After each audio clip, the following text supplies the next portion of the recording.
Welcome to the Zoe Routh Leadership Podcast, where we explore the future and what this means for your leadership.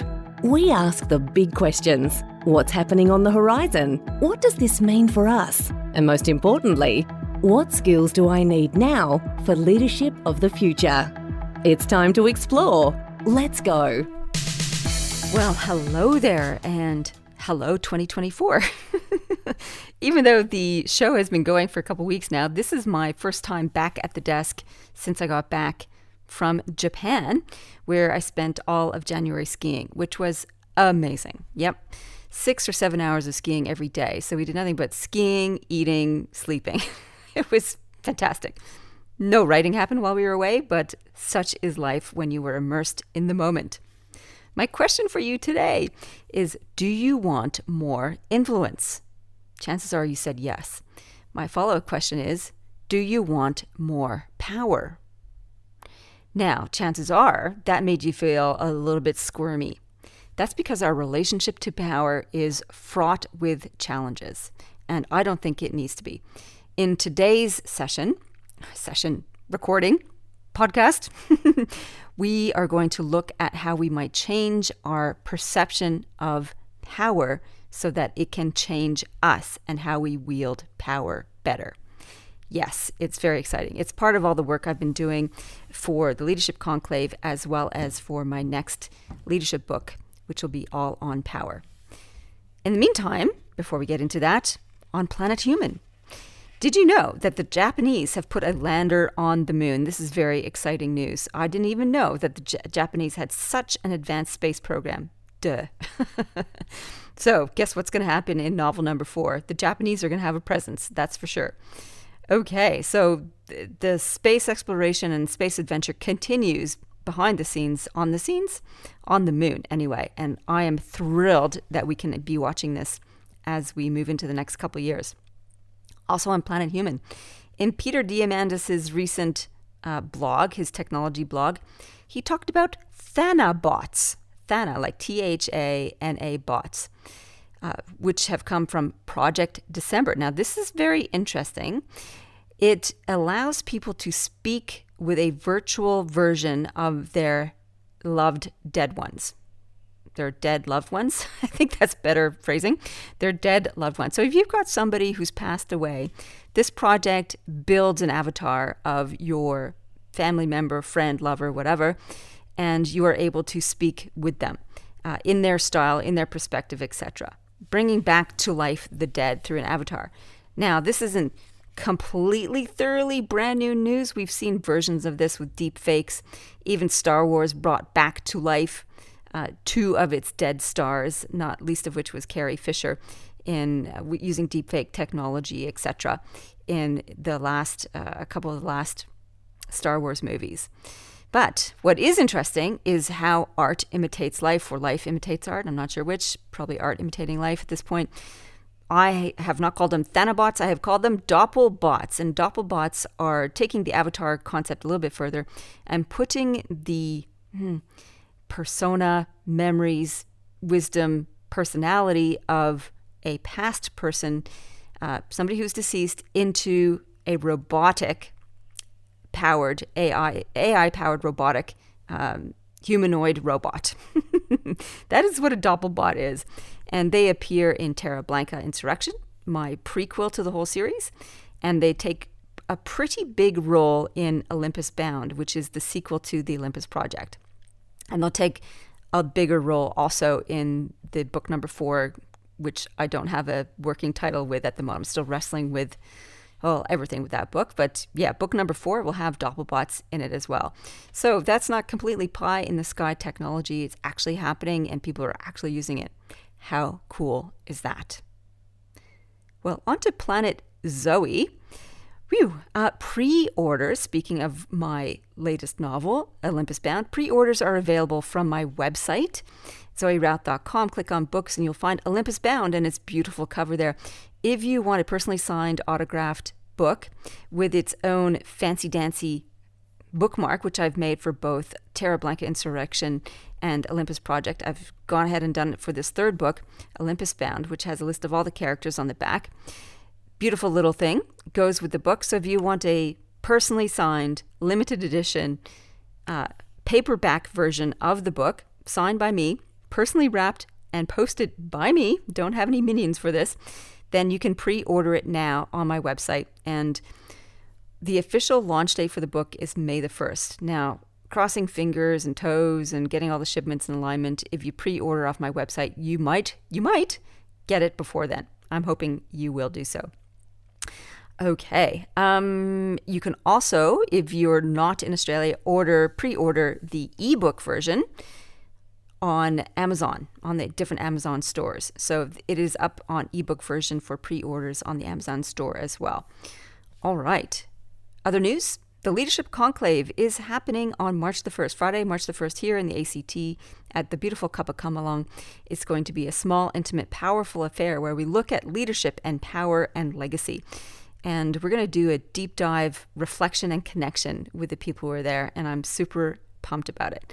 And I'm excited to share some of the content with you today as it's fresh and hot off the presses. I'll give you a little insight into what we're doing. And I'm looking to do another Leadership Conclave later on in the year, in the spring here in Canberra. Also on Planet Zoe, there's a lot of personal news. I have managed to rope in a couple of friends, and we are walking a section of the Australian Alpine Walking Trail from Omeo to Kyandra in the high hills of the Snowy Mountains. And we'll be doing that over 2 weeks. A big long walk, about 230 odd kilometers, which is very exciting. So my house is busy right now with planning and dehydrating food and getting the maps out. And that is happening in April. So about the second week of April, we'll be walking out and going up into the hills for an adventure, which is very exciting. While my work in progress, my novel number 4, is basically in cogitation mode. It is starting to eat up RAM in my brain, and the story is starting to get some energy to it, but it has not translated into words on a page yet. But it will do. Okay, back to the question. Do you want more influence? Do you want more power? In the research and reading I have been doing around power, it has been quite confronting and sobering to think about our experiences of power. The best book I've read so far, which has had a profound influence on me this year, is Ruth Ben Guyot's book, Strong Men, How They Rise, Why They Succeed, How They Fall. Sobering is the word that I would definitely put against her work. She shows how easily, is it easy? Yeah, it is easy a little bit, how strong men rise. So why is it that we are attracted to strong men of the likes of the dictators and autocrats of the past and current ilk? How people end up supporting them, how they stay in power even when they have excessive abuse of their power, to the point of, for example, Mussolini using his people to recruit women to service his sexual desires. It's quite confronting. So getting sexual slaves or willing sexual candidates in because he's the leader, and how do people actually become complicit in this stuff? It's quite frightening. And the good news is how they fall is the third part of the tagline there. How they rise, why they succeed, and how they fall, because strong men often end up toppling, which is good news because we don't want to be at the whim of dictators who are corrupt, who abuse others, and extract everything they can as a result of them gaining power.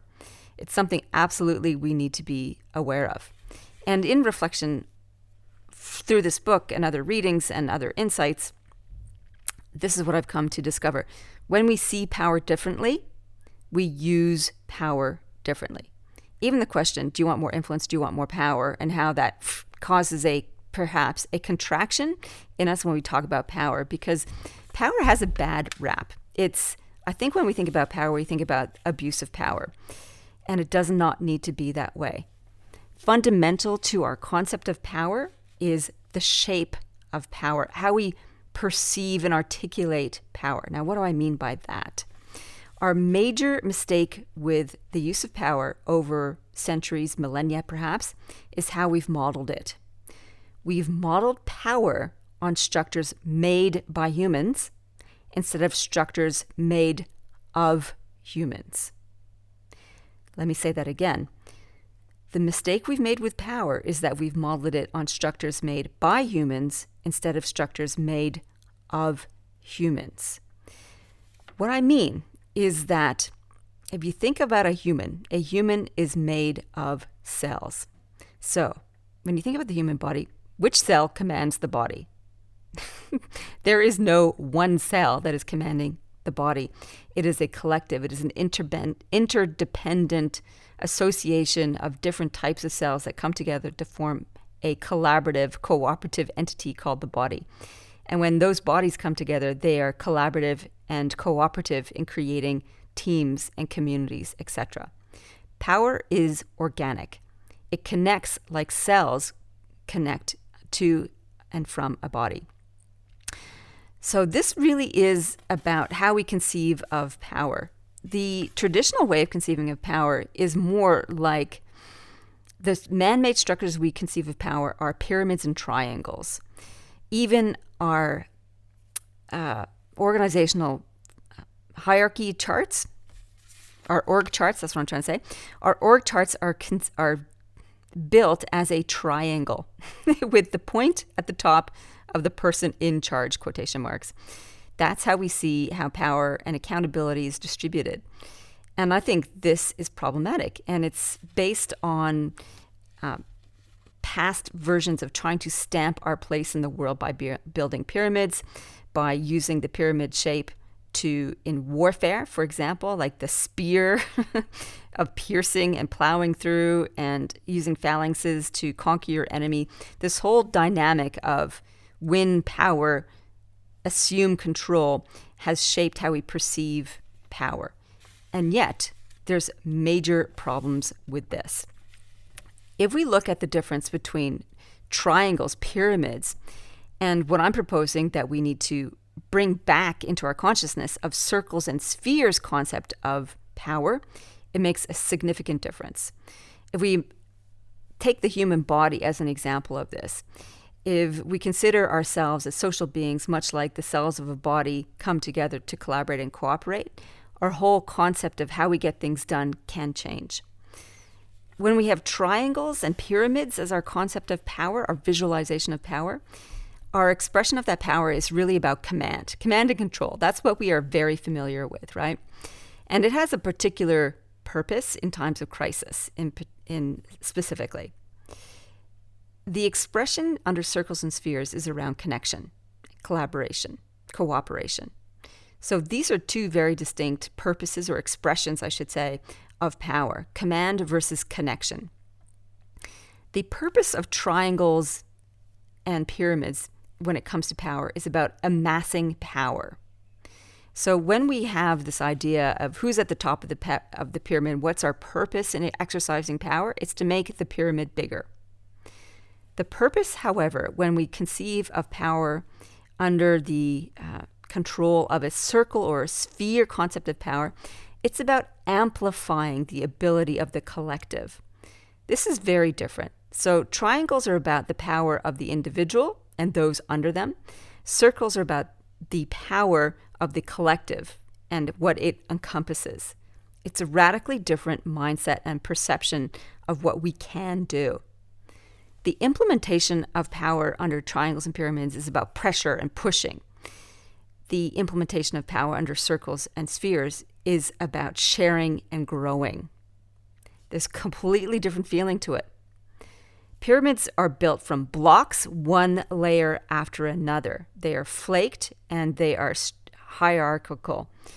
In circles and spheres, the connections are fractals.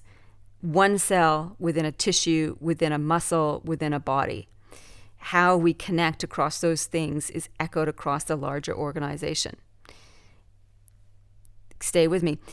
With triangles, it's about hierarchy, who's at the top, who's under them. With circles, it's about holacracy.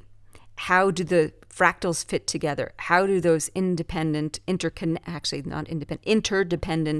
spheres connect and grow the whole? This is the thing about triangle power. It's energizing. So it is addictive and seductive, and that's why we fall prey to this type of power, this kind of encapsulation and expression of power. It's energizing. It feels amazing to be in charge, to be at the top of the army, to have all these minions bowing down to doing what you bid them to do. That's why people want power, potentially. And yet, they topple and fall. There's always somebody who can push you off the top of the pyramid. In circles, what's different about circles is that they are enduring. So the energy of triangles it's energizing, it's thrilling. There is a long-term reassurance and endurance that comes from circles. And as a result, circle conception of power is resilience, whereas for triangles, it is so risky. You always can get pushed over at the top. When I talk about the shapes of power too, and I'll be blogging about this. So if you don't get my newsletter, please go to zoerouth.com, click on blog, sign up for my newsletter there. And you'll also get a free copy ebook version of People Stuff, my multi-award winning book, which talks about perspective and how we interact with one another. You'll also get first notification of my next book, which will be on power. So I will do an essay there on the shapes of power with diagrams.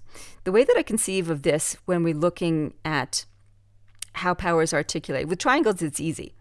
The first stage of power, when you conceive of power as a triangle, is a upside down triangle. And this is actually taken from Stephen Cartman's drama triangle. If you imagine an upside down triangle where the point is at the bottom, you feel like a victim at the bottom of that triangle. So when we develop a sense of agency, we flip that triangle, so the point is at the top. When we grow our power into autonomy, from agency into autonomy, the triangle gets bigger. When we grow our power into authority and have command over others, the triangle just gets a little bit bigger, more people under us. When we grow our power in the triangle version of the world and to a sense of accountability for an organization or an entity, it's just a bigger triangle. So that's the conception of power in a triangle version of it. In the circle version of power, we don't necessarily have a sense of powerlessness unless it's a dot. We are just a micro dot.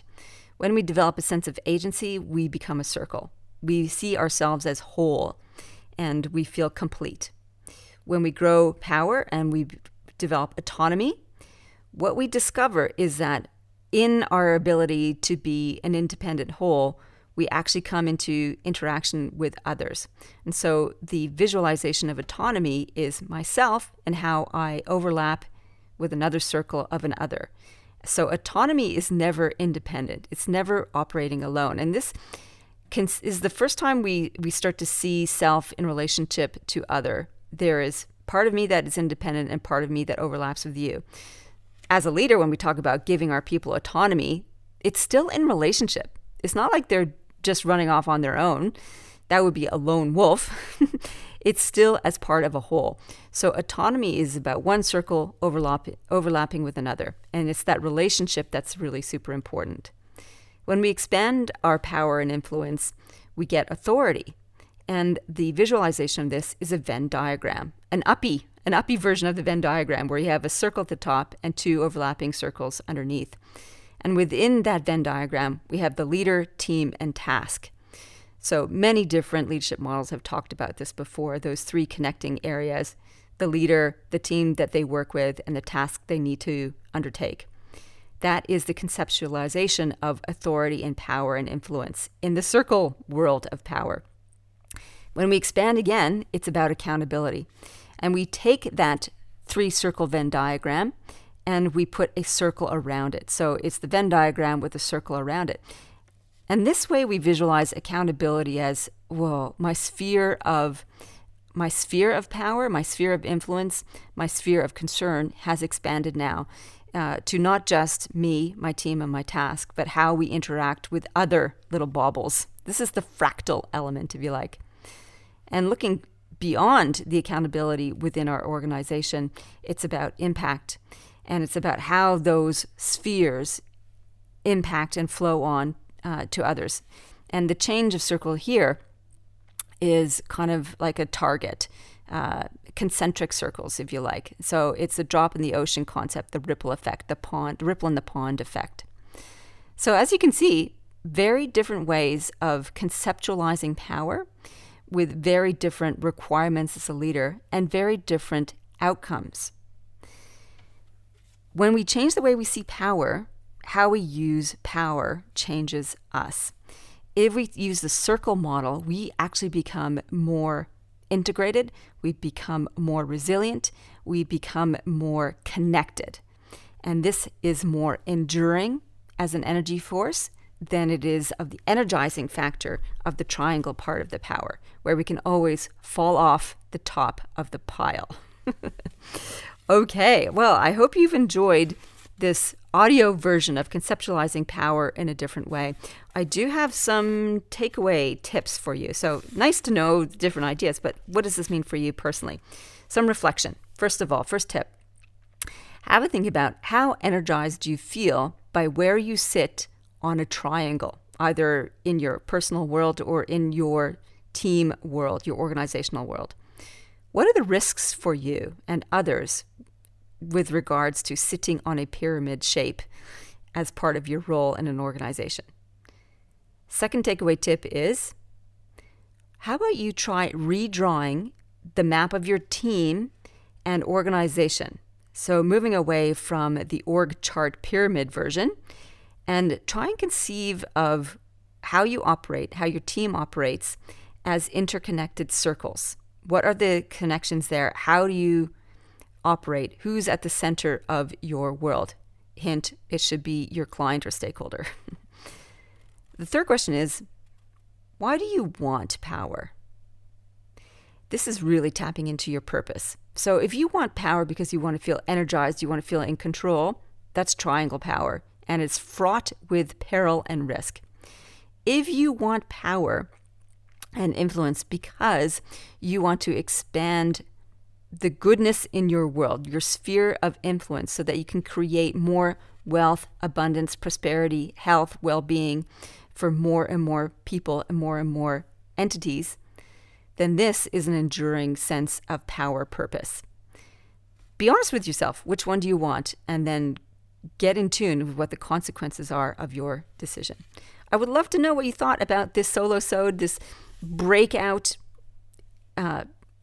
leadership thinking I'm having on power, what your feedback is, what questions you have, what comments you have.